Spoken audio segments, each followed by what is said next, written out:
You ready? All right. I'd like to go ahead and call to order the August 18th meeting of the Victoria Planning Commission. This time, if you have a cell phone, can you please silence it? All right.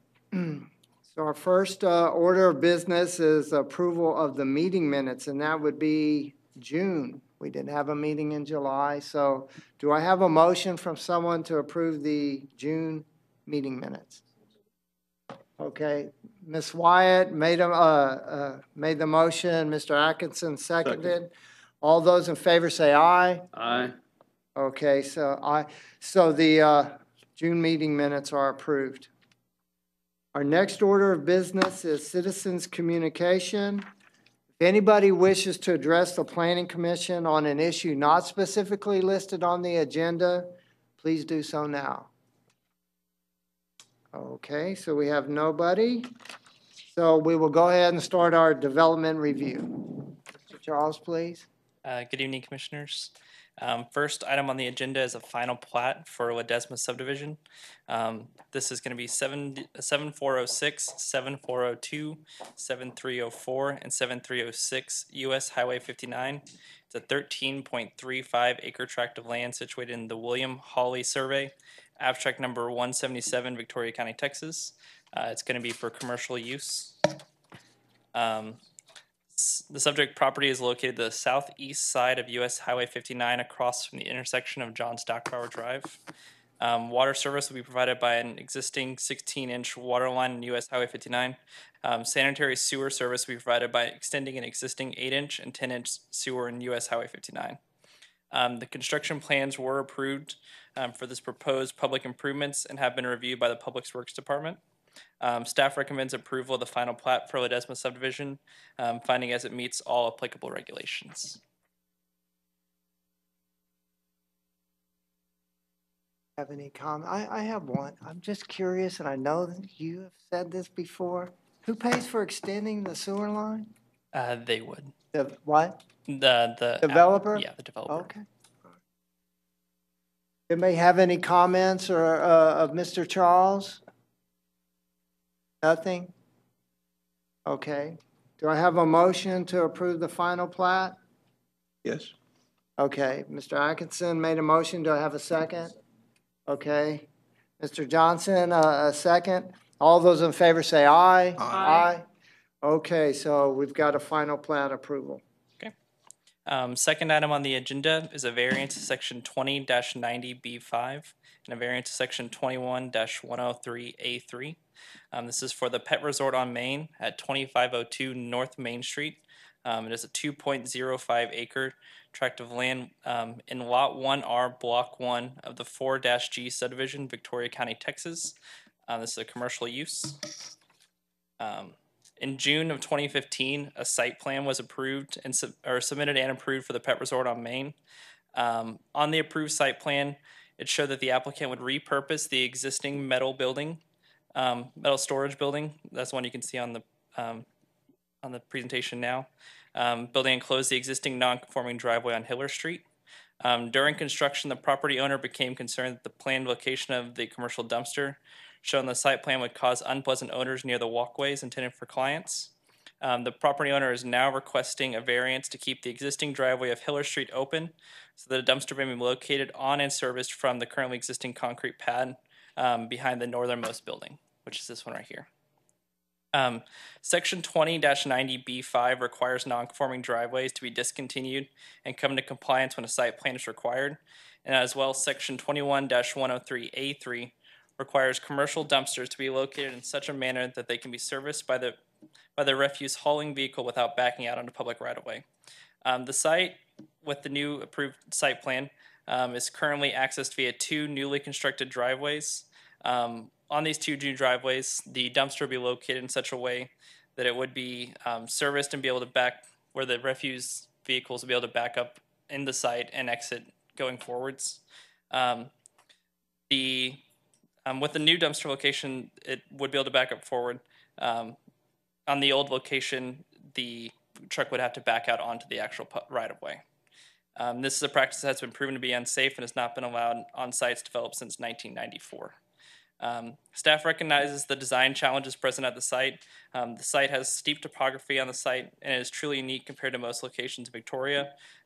Furthermore, the applicant's desire to keep and repurpose existing metal buildings and limited lot development constrict circulation upon options on the site.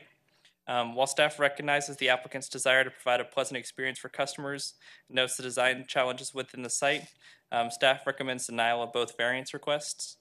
Staff believes that the new proposed location for the dumpster may cause a safety hazard. If the commission is inclined to approve variances section 20-90B5 and section 21-103A3, staff recommends that the variance be granted with the requirements that the existing non-conforming driveway only be used for the servicing of the dumpster and to only be accessed by Waste Management or another authorized refuse hauling company. Staff believes that these conditions would minimize the potential hazards created by allowing the driveway to remain. And I can answer any questions in the applicants here as well. Additionally, since this is a variance for the subdivision variance, which would be the one for the actual dumpster, that one would have to meet the following criteria, whereas the driveway one does not. Well, does it meet number one? Because already said it's a safety concern. Well, we've given you our staff report, Okay. so it's up to the commission to determine whether or not you believe it, falls within that. That's up to y'all to determine that. Well, I have the question I asked you earlier, and my question is, would we be liable in any way if we did approve the variance? Is she here? I don't think she's here today, is she? I don't know that we would be. The city's going to have some immunity. Liability if the driveway remained open. I don't know that the city's going to have liability with that. A lot of immunity the city's given, so I don't know that I don't believe that's a real concern for us. So there's precedent for approving items that have been identified as safety concerns by the council or the commission? By virtue of allowing, the driveway ordinance itself was drafted to minimize safety conflicts. Okay. So There's always a certain amount of risk.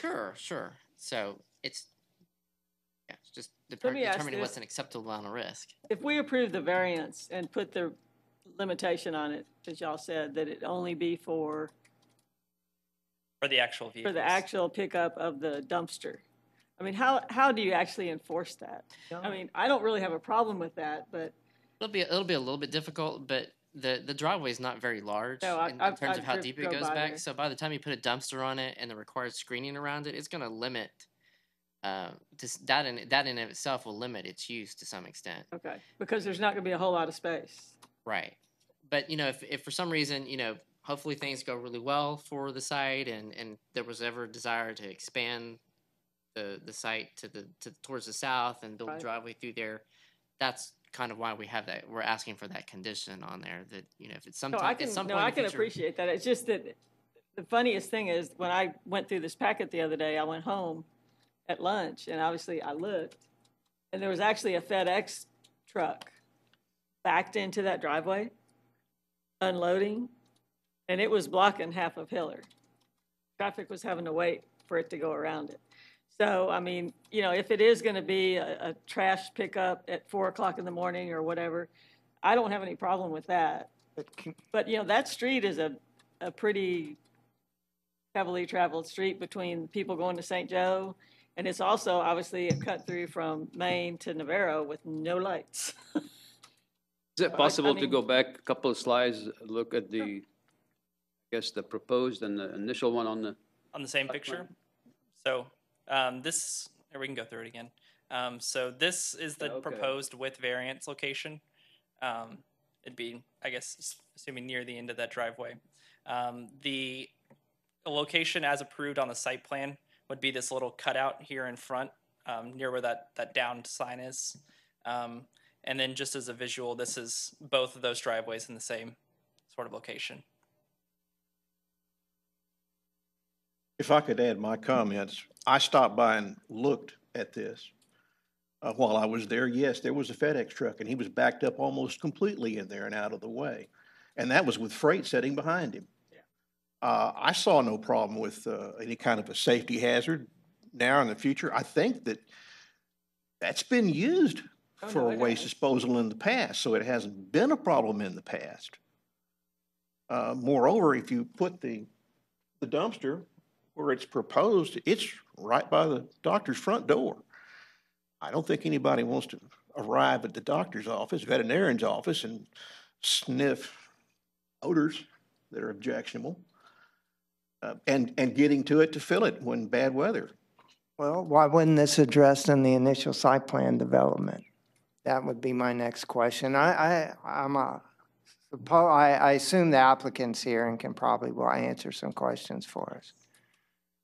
So, yeah, why the change? That was my question. Exactly, Omar. What prompted this change? And once it's open to public hearing, I'm sure they could address. Is that, can we not ask him, I know we go variance application, which is what we're, variance request letter. Wait.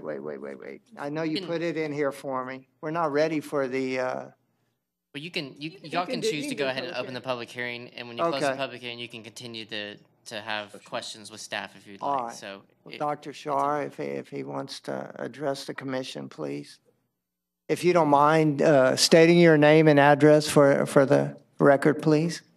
Travis Shar. Home address is 564 Nagel Road, Victoria, Texas. Please go ahead. As far as the site approval initially, I guess just lack of thinking about it at the time, I guess, is all I can say. And then once, of course, it progressed, of course, then, we realized, oops, it's not really a good location. And so that was the gist of why we decided to put it back there. It made a logical site. And I think initially we had a plan from Civil Corps that had the dumpster site there. And I don't know if it was just an error and, me not noticing that they had changed it or what at the time, but just lack of, I guess, thinking foresight of it being right there at that entrance. I don't think I have really a, I understand, Yeah. just oversight, and that happens. Sure. Yes, There's sir. a lot of things in my plan already. I wish I had done different inside. But, hindsight is always great. Okay. And I can expand more. I don't know if I need to expand more, but, it just seems logical. I know when that truck was there delivering those items, do I have to talk into this? No, sir. Okay, I'd rather just talk. Yes, sir, please. When that truck was delivering, that truck is probably, and I don't know the exact dimensions of dumpster trucks as compared to this FedEx, but I know that FedEx truck was at least a third larger than a dumpster truck. So I do feel confident when a dumpster truck does pull in, he will be off the street completely. Obviously, he still has to back out. So, there's still that potential issue, but he would be, when he's doing his dumping stuff, he would be off the street completely. In your letter that was in the packet, you alluded to servicing it at 4 to 5 a.m. Is that contractually an obligation? I was just presuming, just because my vet clinic, that's when they pick up. Yes, sir. Is 4 to 5 in the morning on Tuesdays. And so is it the same? I don't know. I can't say that. It was just my presumption that would be, All right. Anybody have any questions? Is there a condition in the plat, in the site development that required the non-conforming driveway to be upgraded or removed? Seemed like I read that there was that condition in there initially. yes. I don't know if we've got a slide of his I think I site read it plan in in the there. It's in your packet. Yeah, it's a condition of doing the new site because those driveways are too close together and the limited depth of that property, it was required to be closed. So that's why it's not. So it had been agreed to before. Right. And there may have been an early draft that shut it on there, but because of the driveway ordinance, it would have been quickly like, nah, it's not, that doesn't work. So, And we don't feel like there's any other viable solution to not having it in the front, closing the driveway, but not having it in the front of the building.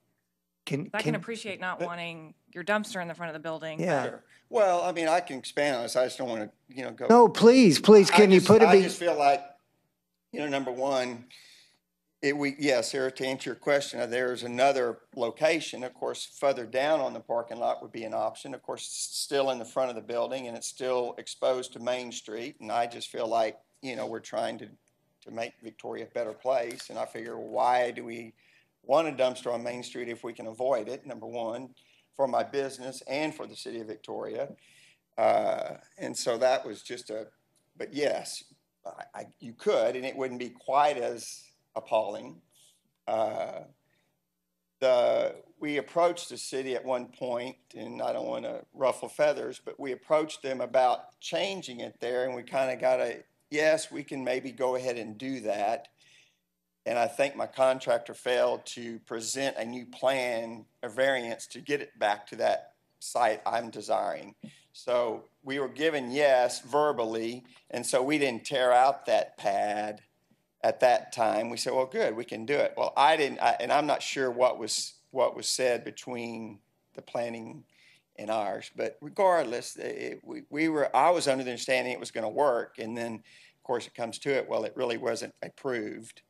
And so that probably is irrelevant, but that's kind of why that was not torn out when we were doing the demolition and stuff, because at one point we were verbally kind of said yes, and maybe my contractor dropped the ball. I don't know what was said between the planning and them, but that's why it was left there. And then, of course, when we got to the point, I thought, well, obviously this is a more logical place. And my point is, as far as the traffic, if we are fortunate enough that it is, and I presume it'll be in the morning hours, that sidewalk obviously is not going to be a traverse sidewalk, because that sidewalk just goes from Main Street to the railroad track. So as far as walking traffic, I don't think there's going to be an issue there. And if it is, I agree, it is used at 7 to 8 in the morning and at 3 to 4 in the afternoon with traffic. But I can totally appreciate not having the dumpster there, and I know the kind of waste you're probably going to have is going to be noxious. It is to a degree, and we may have to end up doing 2 pickups. I don't know what it's going to entail. We may have to have 2-day pickup, perhaps. We did a system that is going to be a dry vac, and for 2 reasons. One, it's going to eliminate odors in the facility, and plus we will not be putting that refuge down into the sewer, and it's going to be going out to the landfill as opposed to going into the Guadalupe River, which I think is a plus for obvious reasons. The concerns that I have are backing is about the most dangerous thing that guy does in that truck. Yeah. So backing out on that street. I have seen on Guadalupe Street down here where a dumpster is. There, it does have concrete pad up to it, but the street was torn up pretty badly from the truck backing in and out of there.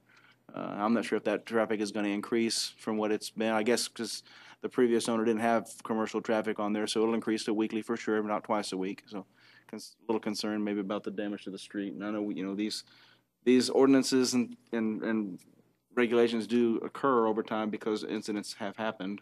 So, there's that side of it as well, and I certainly understand.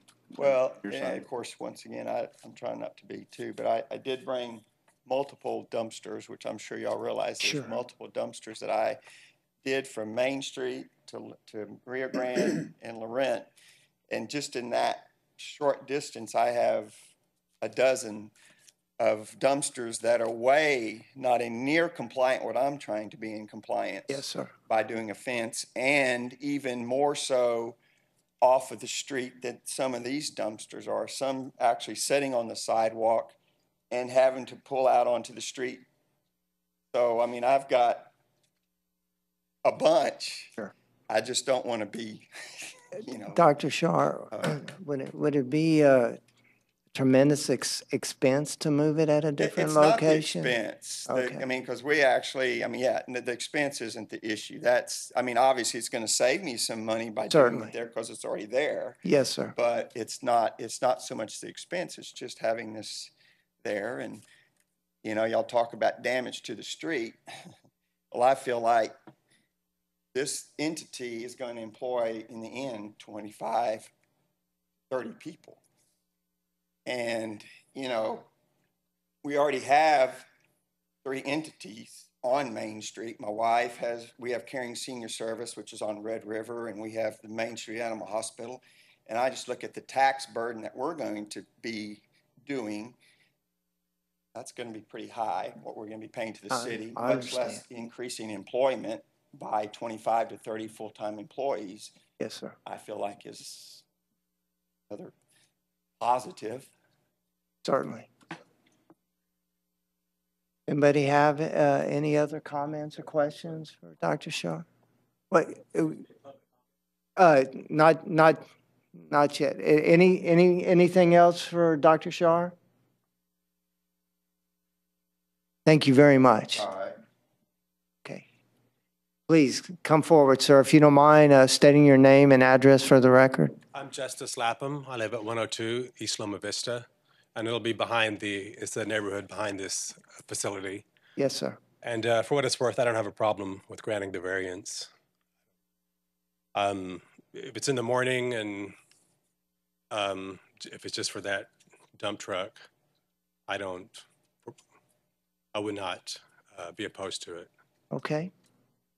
Thank you. Thank you very much. All right. Anybody have any questions, any more questions of anybody else? We can deliberate amongst ourselves. I guess, when do we have the public hearing portion? After our deliberations? Okay, does anybody want to discuss We could this just any have your public further? hearing. Yeah. I I'm personally ready don't to have any make a problem with motion. it, just, I think as Dr. Shard mentioned, there are multiple establishments where the dumpster is set to where, no matter how deep it is, that dumpster truck is going still back up to the street. I mean, it happens at the Speedy Stops, it happens at the Stripe stores. They never actually make a full, circle, if you will, after they pick up the dumpster. They almost always, they back up into whatever street they are backing into, whether it be a Mockingbird, whether it be a Sam Houston, whether it be a Kingsway, what have you. So it's not, it's not the only place where they are actually backing up. Regardless, in some other places, they have a very deep drive where they can certainly make a circle and go out, but they don't. They just, easier for the driver just to put in reverse and back up. Ms. Welder, you have any? Mr. Atkinson? Well, as I say, I had been there, and I've seen a FedEx truck. That's a 28-foot pup trailer. He could back all the way in there with plenty of room and be off the street. I see no problem at all. If it were my property, it's where I'd want it. It's an ideal place to service it, to fill it from the back of your It's definitely more facility. aesthetic in terms of looking for Maine. I have no problem with it. There's Any other comments? stopping point where you want to try to prevent those things in the future, but I think this is a situation where it warrants. Circumstance to, And that is a unique piece of property. Yes. y'all, It that really it is. Yes. Well, it's a great use for it. No, it is. It's Well, it's good to a see it. lot better than it's been, that's for sure. That's right. all right, so I think help me out here. Mr. Charles, do we do the public hearing now? You already kind of opened You it, already so did you it. can, you Okay, just have to all close right, the public so- hearing, and then you can. All right, so I guess, do I have a motion to approve both variances, I guess? I've said Okay, it. Ms. Wyatt made the motion for approval of the variance. Mr. Atkinson, second. Can we add the condition that it only be used for the dumpster purpose, though? Oh, I'm sorry, That's in That the, would be my motion, okay. using for the dumpster. that's on the document now. Do I have to state, let me state that for the record, I'm sorry. All right, so for the record, where was that at? Can it be enforced? Okay, Not really. Probably not. all right. Well, it's only variances are approved conditional on only being used for the dumpster. So all those in favor say aye. Aye. Okay, aye. So your variances are approved. Next order of business. Thank you all very much.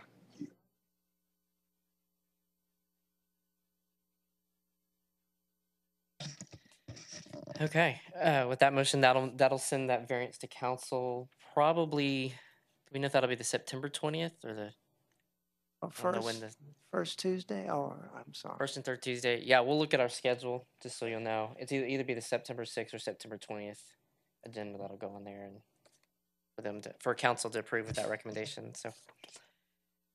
Okay, last item, well, almost the last item on your agenda tonight, is a proposed revision to our sidewalk requirements. Currently, our subdivision ordinance allows the director to issue sidewalk waivers in certain circumstances. Typically, those are, someone went to build a house in an older neighborhood downtown or College Park, where we were just talking about, where they're not an established sidewalk network since 1992 or 1994.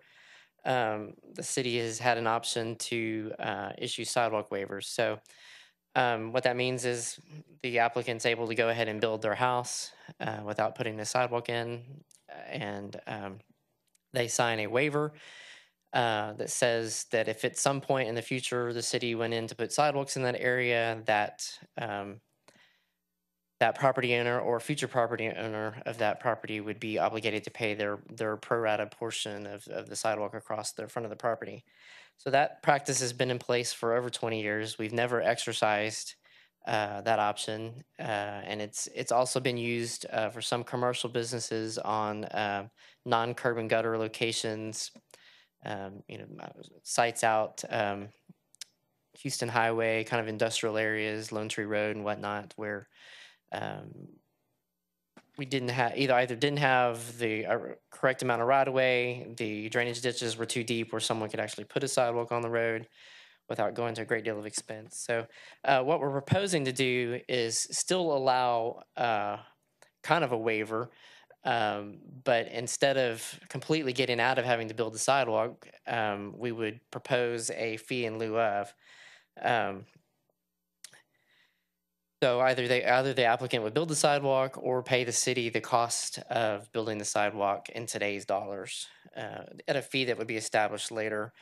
So you can see there in section 2154E in your packet there, the language that would be changed. Basically, the city would also set up a special fund, a separate account for collection of those sidewalk fees. And those accounts would be set up based on the single member council district. So that we would wind up with 4 funds across the city. And then at some point, the city, as that fund grows, the city could take that money along with some other revenue and build a sidewalk somewhere else within that district where we've developed 100 years without having, or more than 100 years without having sidewalks as part of our development code. So there's lots of areas that are heavily traveled where sidewalks are needed. So this would be a mechanism to help fill in some of those gaps. That's kind of explaining it in a nutshell. I'll be happy to answer any questions you may have. Why did this come about? It is in the comprehensive plan that, of course, we just adopted. In our section, our mobility, it does ask us to put a greater emphasis on safe and convenient bicycle and pedestrian circulation. Oh. And so with the avenue of creating a revenue fund to do kind of bigger projects in high travel corridors, or push people to be installing the sidewalks in front of their businesses, it goes with, it's in alignment with what was stated in the comprehensive plan. Oh, sorry. Go ahead. How often do people currently get these waivers? I mean, what percentage of development does this really even apply It's to? really very small. I failed to say that a while ago. Since October 2014, so almost 2 years, we've issued 50 sidewalk waivers. 39 of those were for residential and 11 for commercial. So typically it is on the residential side. So it's not a whole lot of those. Out of that 39, we've probably done 250 single-family house permits. And out of that 39, were in locations that were outside of the newer neighborhoods. So the other thing is we've never called on these. So you can imagine the difficulty that you would have if someone can go in and build a house and sell the property, and then 10 years later, the city comes back, the property's sold possibly several times, and that new owner has no idea that suddenly they're liable for a piece of sidewalk across their property. So we just don't think that the process that's in the code is very effective. We think it'd be better to go ahead and collect the money, and it's more equitable because you can build a home in one neighborhood and have to build the sidewalk and go across John Stockbauer or Sam Houston or something like that. Same builder, build the same house, and not have to put a sidewalk, and it's not exactly a very equitable situation. So we feel like this will be more equitable. Everybody will either be installing the sidewalk or be paying the same cost that it would take to put that sidewalk in. Well, aren't you, though, basically forcing people to put the sidewalk in? I mean, if I were the person making the choice and I were building a house and I could either put a sidewalk in or pay you money into an account, I'm going to put my sidewalk in. Probably in most I mean, cases that's people kinda- would. There may be some situations where, because of an open ditch road and the depth or the slope of a ditch and the amount of right of way there, where it might make it more expensive, where they're gonna have to build up or provide an easement on the property to move the sidewalk. So I think I could see some cases where folks would elect to just pay into the fund, because it's going to be a fee would be established based on whatever it is, $5 a square foot to build a sidewalk. I say And so that's you could my have other question. locations where it would be Indeed. more because of some specific site issues, open ditches or something like that, where in that location it might actually be more expensive because of the amount of dirt or something that had to be brought in. So I think there would be cases where we would collect the funds, and you're right, and others where it's a normal curb and gutter neighborhood, people would probably like to go ahead and have the sidewalk in front of their house or business. On properties where it really doesn't make economic or even topographical sense to do this, does that fee so let's say it goes to be redeveloped at a later point, 10, 20 years from now, does that fee get assessed? Let's say someone paid the fee then and then it's getting redeveloped later. Can it be recharged, basically? Can you just recharge it every time that it goes to be redeveloped, or is it a one-time thing? That's a good question. I believe we would need to do that as a one-time thing. If we've collected a fee across that site to put a sidewalk and something happened that would cause it to be redeveloped again, I probably a little bit of a legal question, but Yeah, we could talk to legal. I mean, I think that there would be, we could probably work in the formula and amortization, because even some sites that have sidewalks today that are broken or missing pieces or have to be rebuilt because they're no longer in compliance because of the condition. They're in such poor condition. So in drafting the fund, we could probably look at the amortization out, and so you could recharge it potentially after the life cycle of what a sidewalk would have. But doesn't the property, doesn't the property owner pay property taxes every 12 months to help maintain that sidewalk and other amenities that the city provides? What happened to that tax money? used to run the fund the government just like everything else. That's right. That builds the sidewalks and builds the streets and curb and gutters. Well, actually, when you go to build a new subdivision, the developer builds the sidewalks, the curb and That's gutter, right. the water and sewer. But she's talking about an existing situation. Sure. And today we require most of those to put a sidewalk in at their expense, not the overall taxpayer, because it's the developer that's put the business in, and the developer's the one that's potentially generating Let's go back need to the for question. The point was you were talking about, Well, it would be new developments. The new developer would then we're talking about, be- you're talking about existing sidewalks that needed maintenance and repair and so forth, and Right. shifting money back into that.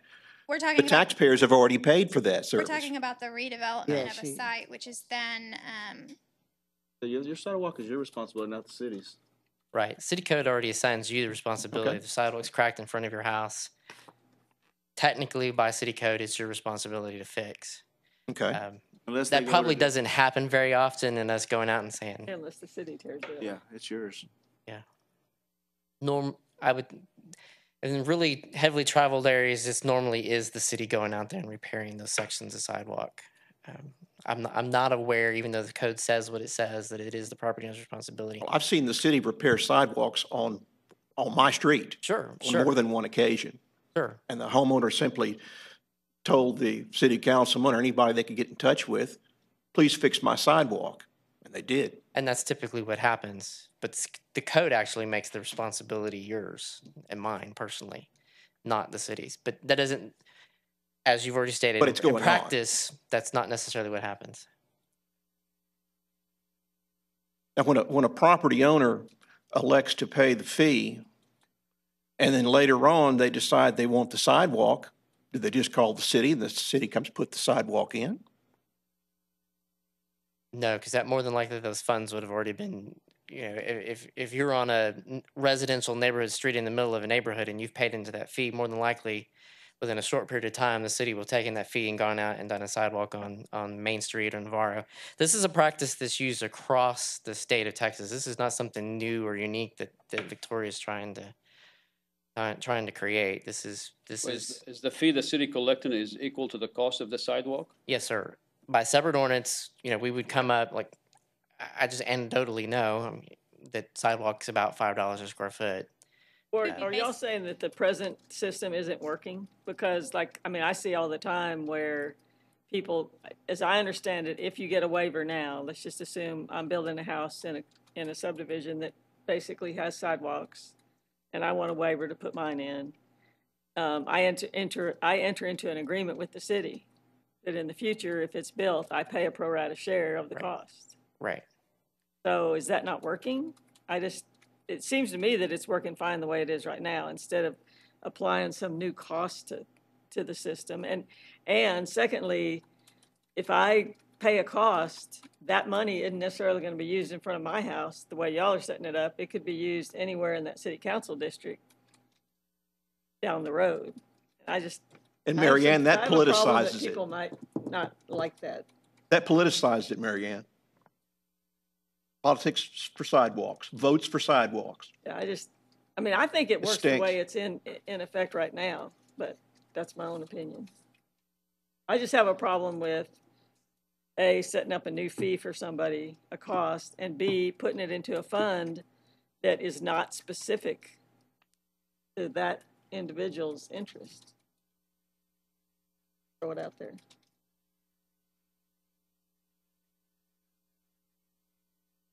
Anybody have any other comments? I mean, we're only talking about 50 over a period of 2 years, and the city has never called in on these agreements to begin with. No, and we've begun to put a little bit better mechanisms, starting to map them so that they could be called if we needed to.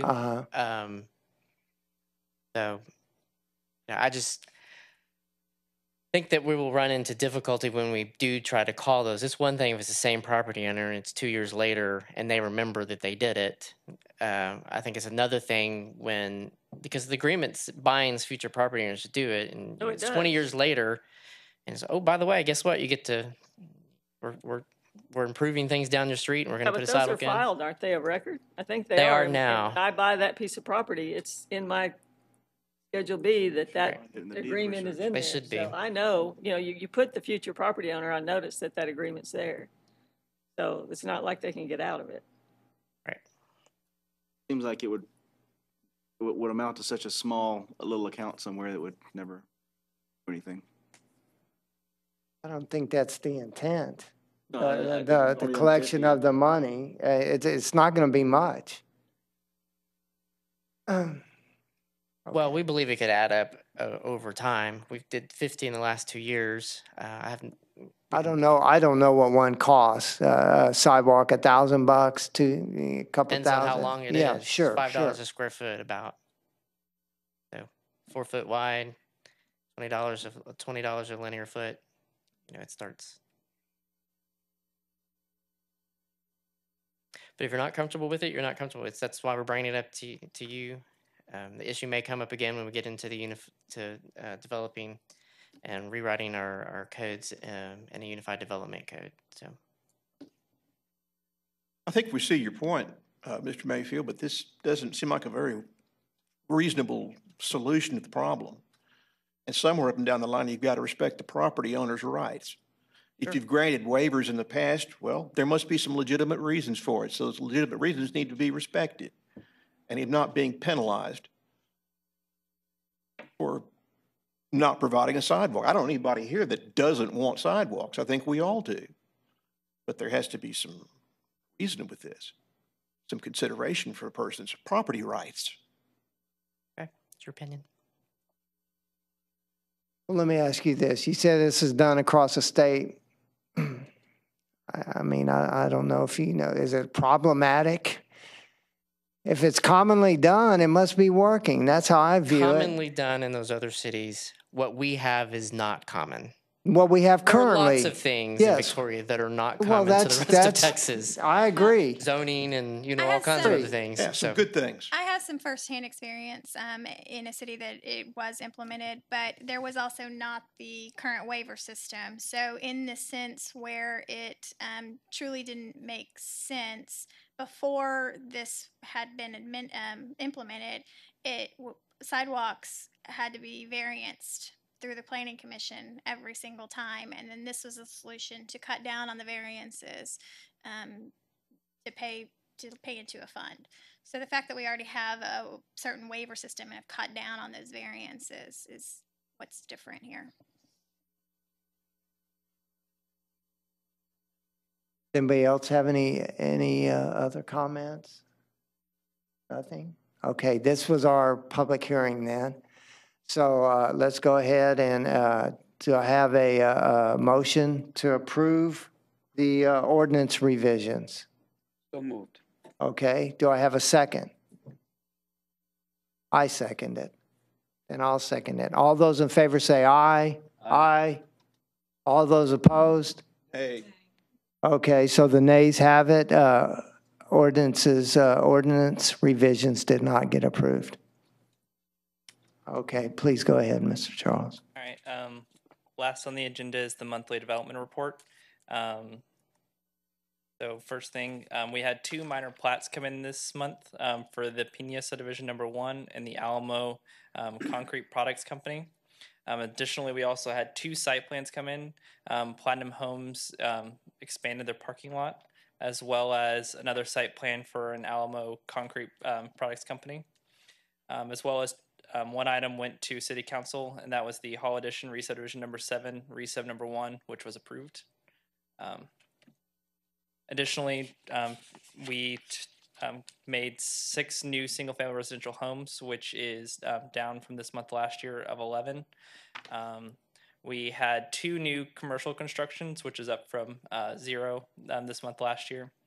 We took in $9,867,692 in valuation, which is up from $3,693,000 this month last year. As well, we collected $69,242 in permit fees, which is up from $42,108 this time last year. And if you have any questions. Any questions of Mr. Charles on that? Okay. Anything else? I want to, before we adjourn here, I want to say thank you to Omar. This is your last meeting? Yes, sir. 6 years, right? 6 years. Wow. Wow, that's it, pretty my last meeting. fantastic. Been a pleasure, Yes, and it's Wow. a humbling experience, and I appreciate it. it has been. Has been. Anybody else have any other thoughts or comments? Okay. All right, do I have a motion to adjourn? All right, do I have a second?